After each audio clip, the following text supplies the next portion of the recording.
नमस्कार दोस्तों, stock market studies में फिर से एक बार आपको बहुत-बहुत स्वागत है। तो आज मैं फिर से आपके सामने कुछ कंपनीज़ के डिटेल्स इन डेप्थ एनालिसिस आपके साथ शेयर करूँगा। तो वीडियो को पूरा लास्ट तक देखिएगा और अभी तक अपने चैनल को सब्सक्राइब नहीं किया तो ज़रूर कर लीजिएगा। और हाँ, पहले एक डिस्क्लेमर ज़रूर देना चाहूँगा, ये वीडियो टोटली एजुकेशन पर्पस में है, तो आप सीखिए, सीखते रहिए और मेरा काम है सिखाना और आपका काम है सीखना। तो सीखते जाइए तो आपको मार्केट से ज़रूर पैसा मिलेगा। तो चलो देख लेते हैं कौन-सा कंपनी है आज के स्टॉक के अंदर। तो सबसे पहले मैं बात करूंगा मेरे सबसे पसंदीदा स्टॉक के बारे में जिसका नाम है एवेन्यू सुपरमार्ट। देखिए इस कंपनी के ऊपर मैं पहले भी आपको बहुत बार मेंशन किया था जब इस कंपनी का पी रेशियो 300 के आसपास था। तो भी हमको मेंशन किया था कि हमको मैं बोला था कि स्टॉक कभी ना कभी वो गिरेगा। तो वो वीडियो बहुत पहला था। बहुत सारे नया दोस्त मेरे साथ जुड़े हैं और उसके लिए मैं जरूर कहूंगा कि अभी फिलहाल के लिए इस कंपनी का जो पी रेशियो बना है 112। तो क्या 112 का सस्ते में है? बिल्कुल नहीं। अभी जो पी रेशियो बहुत हाई है। अगर मैं पी रेशियो के चार्ट आपको दिखा दूं, ध्यान दीजिएगा। एक टाइम पी रेशियो कितना था? एक टाइम पी रेशियो कंपनी के ऊपर 300 के ऊपर था और वो कब था? 21 अक्टूबर 40 सॉरी 21 सॉरी 2021 अक्टूबर 14 अक्टूबर में यहाँ पे देखने को मिला था। और उसके बाद देखिए पी रेशियो किस तरीके से गिरावट हुआ और कंपनी का अर्निंग पर शेयर किस तरीके से यहाँ पे ग्रोथ हुआ। तो मेरे हिसाब से कंपनी की जो ग्रोथ है अभी धीरे धीरे करके फिर से बढ़ने वाला है, क्योंकि अगर मैं इस रेंज को पी रेशियो को रेंज के बारे में बात करूं तो वही रेंज में आ चुके हैं जिस रेंज के बाद कंपनी के ऊपर एक बड़ा सा पी रेशियो का ग्रोथ हुआ था और स्टॉक के ऊपर भी एक अच्छा खासा ग्रोथ हुआ था। अगर मैं टाइम आपको बता दूं कि जुलाई माह में, तो जुलाई माह में कंपनी का जो चार्ट पैटर्न बना था, अगर मैं प्राइस के बारे में बात करूं तो जुलाई माह में आप देखेंगे तो किस तरीके से इस जगह पे किस बेसिस में था और उसके बाद देखिए किस तरीके से कंपनी का ग्रोथ हुआ। तो फिर से कंपनी का ग्रोथ हो सकता है, उसके लिए कंपनी का कुछ पैरामीटर्स देखना बहुत जरूरी है। कंपनी का देखिए सबसे जो बेस्ट पॉइंट लगा कंपनी का return of equity, return of capital employed ठीक ठाक है। जीरो डेप्थ कंपनी है, कंपनी अच्छा खासा इनकम भी कर रहा है। बहुत तगड़ा इनकम कंपनी के ऊपर देखने को मिला। अर्निंग पर शेयर भी ठीक ठाक है। कंपनी का जो मुझे बेस्ट पॉइंट दो लगा वो है कंपनी का ईबिटा मार्जिन। देखिए कंपनी का ईबिटा मार्जिन बहुत शानदार है। मतलब जो टैक्स डिडक्शन होता है आफ्टर, वो देखा जाए तो कंपनी का जो ईबिटा जो मार्जिन है तो वो 70 मतलब परसेंट से भी ज्यादा है। तो अच्छा खासा देखने को मिला है। रिटर्न ऑफ कैपिटल एम्प्लॉयड जो 3 साल में थोड़ा सा करेक्शन है 13-16% के आसपास। तो फिर भी चलेगा, कोई बात नहीं। तो कंपनी का प्रॉफिट एंड लॉस के बारे में बात करें, कंपनी का जो सेल्स ग्रोथ है वो 8,700 करोड़ से इस बार बन चुके 10,500 करोड़। फिर भी पिछले क्वार्टर के तुलना से थोड़ा सा यहाँ पे डिक्लाइन देखने को मिला। अभी देखना बाकी है कंपनी का जो मैनेजमेंट ने जो अनाउंसमेंट किया था, कुछ डेटा इन डेप्थ में आपके साथ शेयर किया था। उन्होंने कहा था कि कंपनी के ऊपर थोड़ा सा प्रेशर अभी भी है, तो नेक्स्ट जो क्वार्टर आने वाला है क्वार्टर वन, वहाँ पे भी थोड़ा सा करेक्शन आपको देखने को मिल सकता है। अभी देखना है कितना करेक्शन और कितना दिन तक चलेगा। तो कंपनी की जो प्रॉफिट एंड लॉस है मैं आपके बारे में बात करता हूँ, 427 करोड़ से बन चुके हैं 460 करोड़। तो कंपनी की जो डेप्थ है वो यहाँ पे धीरे धीरे करके कंपनी का ग्रोथ हो रहा है। तो कंपनी आपको अच्छा खासा रिटर्न भी दिया, 5 साल में 22%, 3 साल में 20%, 1 साल में 18%। As a long term investor इस कंपनी के ऊपर आपको इससे बढ़िया मौका और दोबारा शायद ना मिले, तो कंटिन्यूसली आप जरूर कर सकते हैं, अभी से माल उठाना स्टार्ट कर सकते हैं। क्योंकि कंपनी का देखिए जो ग्रोथ है वो आपको अच्छा खासा देखने को मिला। सेल्स ग्रोथ, कंपनी का प्रॉफिट ग्रोथ अच्छा खासा तगड़ा यहाँ पे देखने को मिला है। रिटर्न ऑफ इक्विटी भी एक एवरेज के ऊपर है। तो कंपनीज के ऊपर मुझे जो बेस्ट पॉइंट लगा कंपनी का रेशियोज। देखिए कंपनी में डेटोस डे क्या है, सिर्फ एक दिन। हर दिन में कंपनी खुद का पैसा यहाँ पे मार्केट से उठाएगा। देखिए क्यों नहीं उठा पाएंगे, तो आप अगर जगह आप शॉपिंग मॉल्स में शॉपिंग करेंगे तो आपको उसी दिन में पैसा देना पड़ता है। तो ये कंपनी के सबसे ज्यादा एक बिग पॉजिटिव साइन है, क्योंकि कंपनी को पैसा उधारी में नहीं रहता। कंपनी का पैसा मार्केट में उधारी नहीं रहता। जो लोग शॉपिंग मॉल में जा रहा है, मतलब इसके मॉल में जा रहा है खरीदारी करने के लिए, उसको पैसा देकर ही माल खरीदारी करना पड़ता है। तो इस पॉइंट के हिसाब से कंपनी के ऊपर इन्वेस्टर भी टिके हुए हैं, प्रोमोटर भी टिके हुए हैं और पब्लिक भी टिके हुए हैं। हर कोई इस कंपनी के ऊपर माल उठाने के लिए तैयार है। तो कंपनीज की जो मैं इन्वेस्टर के बारे में बात करूँ, तो अगर शेयर होल्डिंग पैटर्न के बारे में बात करूँ, तो इस बार म्यूचुअल फंड वाले ने क्या किया, कंपनी के ऊपर कंटिन्यूअसली यहाँ पे क्या किया, बाइंग कर रहा था। बीच में सिर्फ अप्रैल मंथ में सेल किया और फिर से देखिए बाय करना स्टार्ट कर दिया। क्यों बाय नहीं करेंगे?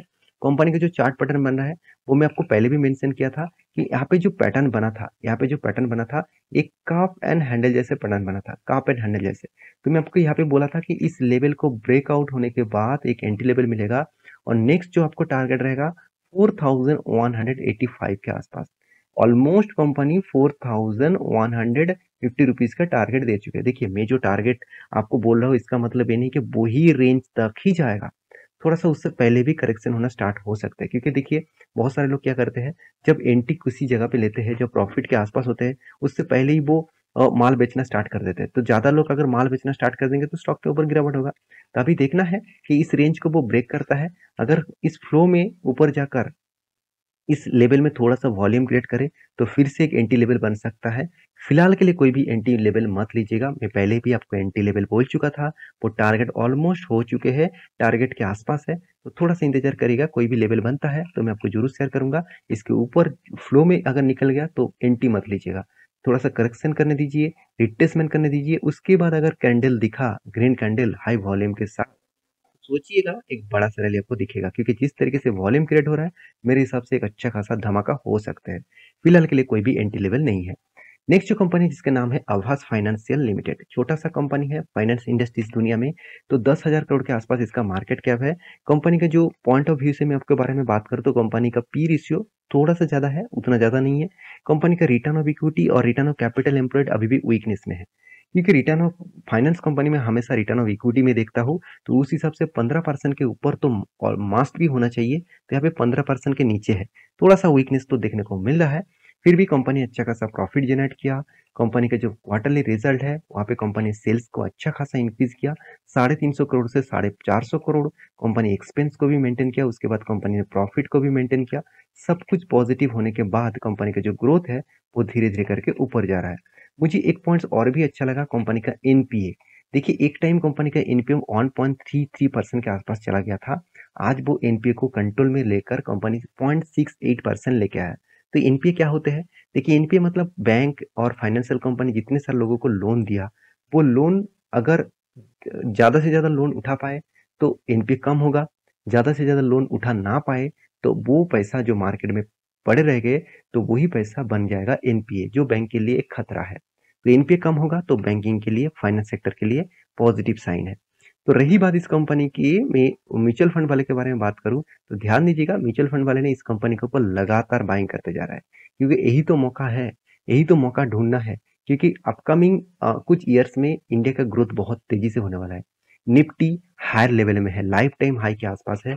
बैंक निफ्टी भी उसी लेवल्स में है, सेंसेक्स भी लाइफ टाइम हाई के आसपास है। तो देखिए, जब ऑल ओवर इंडाइसेस ग्रोथ में है, तो छोटे कंपनी का तो ग्रोथ होगा ही, उसके साथ फाइनेंस कंपनी का तो ग्रोथ होगा ही। बैंकिंग सेक्टर और फाइनेंस सेक्टर उसी टाइम में ही ग्रोथ होता है, जब ग्लोबली मार्केट सॉरी जब जब कोई कंट्रीज के मार्केट का ग्रोथ होता है, तो उस टाइम फाइनेंशियली भी ग्रोथ होता है। तो फिलहाल के लिए आप कहेंगे सर क्या इस कंपनी के ऊपर क्या करूं? देखिए, मैं आपको एक रेंज आपको दिया था। वो रेंज में आपको बोला था कि कंटिन्यूसली कंपनी सेल ऑफ यहाँ पे हुआ, और उसके बाद देखिए इस रेंज के बाद में आपको बोला था कंपनी के ऊपर सेल ऑफ और भी देखने को मिलेगा, और नेक्स्ट जो लेवल रहेगा वो लेवल रहेगा 1290 के आसपास। तो इस लेवल तक कंपनी आ सकते हैं। अभी आप कहेंगे सर यहाँ पे तो अच्छा खासा वॉल्यूम हुआ। वॉल्यूम तो हुआ, कैंडल किस तरीके से बना वो देख लीजिए। कैंडल जो बना वो एक शूटिंग स्टार जैसे कैंडल बना, उल्टा हैमर जैसे कैंडल बना। जब इस तरीके से कैंडल बनता है, तो इसका मतलब बायर से कई गुना ज्यादा सेलर एक्टिव है। तो सेलिंग कंटिन्यूसली प्रेशर है, इस लेवल तक आने दीजिए। कोई भी मौका बनेगा तो मैं आपके साथ जरूर शेयर करूंगा। तो फिलहाल के लिए as a long term investor थोड़ा थोड़ा करके माल उठा सकते हैं। एज ए स्विंग ट्रेडर्स लोगों ने कभी अभी कोई एंट्री लेवल नहीं है, थोड़ा सा इंतजार करिएगा। जब भी कोई मौका मिलेगा तो मैं आपके साथ जरूर शेयर करूंगा। नेक्स्ट जो कंपनी जिसका नाम है प्रिंस पाइप फिटिंग्स लिमिटेड, इस कंपनी के कंपटीटर के हिसाब से बारे में बात करूं, तो company pipes plastic pipe industry से काम करता है। कंपनी की जिस सेक्टर के ऊपर काम करते हैं, उस कंपनी खुद उस सेक्टर में कंपनी 4 नंबर रैंकिंग में खुद को दाखिल करा चुके हैं। मुझे इस कंपनी के बेस्ट पॉइंट ऑफ व्यू से देखने को मिला वो है कर्जा, एकदम ना के बराबर कर्जा है। और कंपनी का जो देखिए return of equity, return of capital employed उतना खास नहीं है। फिर भी कंपनी कोशिश कर रहा है खुद की ग्रोथ कराने के लिए, वो कोशिश आपको क्वार्टरली रिजल्ट में दिखेगा। हाँ, इस बार कंपनी का ग्रोथ जो है वो कम हुआ है, क्योंकि जो मार्केट का जो डिमांड है वो थोड़ा सा कम है, और इस डिमांड कम होने के कारण कंपनी का जो ग्रोथ है वो थोड़ा सा रुक चुके हैं। अगर सेल्स के बारे में बात करूँ, तो सेल्स के डिटेल्स के बारे में बात करूँ, तो पिछले मार्च मार्च क्वार्टर में देखेंगे तो आप कंपनी का जो सेल्स का ग्रोथ था, मैं थोड़ा सा आपको जूम करके दिखा देता हूँ। हाँ, अब ठीक है। ये कितना था? 18.37% के आसपास, और इस बार वो बन चुके हैं 15% के आसपास। और ईयर ऑफ ईयर का जो सेल्स है वो 15% के आसपास डिक्लाइन देखने को मिला और इसी के चलते कंपनी के ऊपर कंटिन्यूअसली प्रेशर देखने को मिल रहा है। अगर कंपनी के में एक चीज़ और भी आपको दिखा दूँ कंपनी के रेशियोज़ में, कंपनी के रेशियोज़ यही बता रहे हैं कि कंपनी का रेशियो धीरे-धीरे रिकवरी हो रहा है और कंपनी का जो कैश फ्लो है, सॉरी बैलेंस शीट है, वहाँ पे जो रिज़र्व है, वो धीरे-धीरे करके कंपनी का रिज़र्व यहाँ पे बढ़ते जा रहा है और कर्जा धीरे-धीरे करके कम होता जा रहा है। उसके साथ कंपनी का फिक्स एसेट भी कंटिन्यूअसली ग्रोथ होता जा रहा है। तो हर पॉइंट्स इस यही मेजर करते हैं कि कंपनी में अपकमिंग सीजन में, अपकमिंग ईयर्स में अच्छा खासा ग्रोथ देखने को मिल सकता है। अगर म्यूचुअल फंड वाले के बारे में बात करूँ तो कंपनी के ऊपर लगातार बाइंग करते गया है। कभी भी सेल नहीं किया म्यूचुअल फंड वाले ने, कंटिन्यूअसली म्यूचुअल फंड वाले ने कंटिन्यूअसली बाय करते गए। अब एक एक मतलब क्वांटिटी भी सेल नहीं किया, तो एक पॉजिटिव साइंस है। कंपनी के चार्ट पैटर्न के बारे में बात करूँ तो कंपनी कंटिन्यूअसली यहाँ पे देखिए सेल ऑफ होने के बाद मैं आपको मार्किंग किया था, एक रेंज बाउंड ट्रेड यहाँ पे हो रहा था, तो वो रेंज को ट्रेड को ब्रेक किया और यहाँ पे देखिए फर्स्ट जो रेजिस्टेंस है उसको फेस किया, तो इस रेजिस्टेंस को तोड़ना पड़ेगा। तो जब रेजिस्टेंस को तोड़ेगा तो नेक्स्ट जो लेवल रहेगा वो इस लेवल 698 के आसपास, उसके बाद जो लेवल बनेगा 724 के आसपास।